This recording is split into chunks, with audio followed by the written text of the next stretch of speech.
व्यावहारिक लोकधर्म म्हणून तर कोरोना महामारी मध्ये मी ती घटना ऐकली. मोबाईल सक्रिय होता त्यावेळी सर्व काही होतं. मी मोबाईल मध्ये ती घटना ऐकली. एक दाम्पत्य पती पत्नी, औरंगाबाद मधली जी घटना आहे, दाम्पत्य पती पत्नी ज्यांचे मुलं उच्च शिक्षित आहे आणि परदेशामध्ये सेटल झालेले आहे, बड्या पगारावर आहे. परिवारातील लोकांनी म्हणजे सुनबाई या मुलगा आणि मुलाची जी सगळी नातवंड आहे ती अमेरिकेला राहत आहे.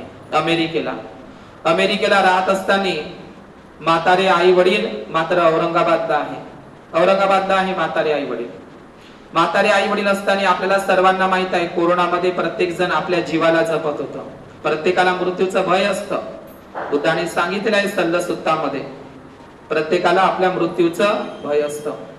तर त्यावेळी दोघही म्हातारे दाम्पत्य त्या घरामध्ये राहत असताना अचानक त्या दोन म्हातारा जो माणूस आहे, दोन स्त्री पुरुष, म्हातारपणाचं वय आहे, त्यापैकी म्हाताऱ्याला पॅरालिसिस मारला. पॅरालिसिस म्हणजे तुम्हाला माहित आहे, पॅरालिसिस झालेल्या माणसांना ज्याला अर्धांगवायू म्हणतो आपण, किंवा कोणाला ब्रेन आहे की नाही, हाही जो पॅरालिसिस होतो, पूर्ण शरीर कमजोर होत असतं, अशक्त होत असतं आणि शरीराची हालचाल करता येत नाही. तर त्या व्यक्तीला पॅरालिसिस मारला आणि ती म्हातारी जी स्त्री आहे आपल्या पतीची सेवा करत होती, रोज सेवा करत होती. दोघच पती पत्नी राहत आहे. पती बिछाण्यावर आहे, जाग्यावरच मलमूत्राचा ते सर्व करत आहे, ती सर्व करत आहे, ती म्हातारी सेवा करत आहे आपल्या म्हाताऱ्या पतीची.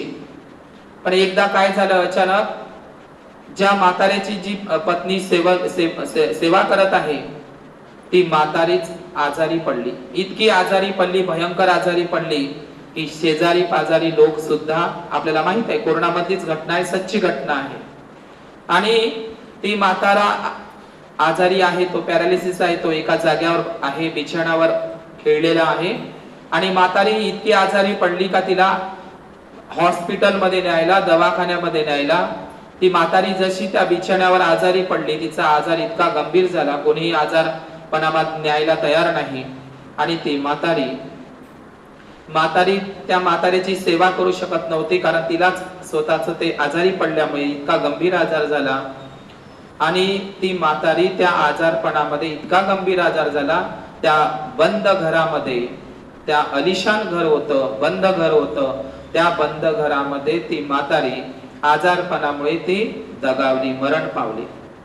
आता तुम्ही कल्पना करा, जी म्हातारी मरण पावली आणि जो मलमूत्रामध्ये खेळलेला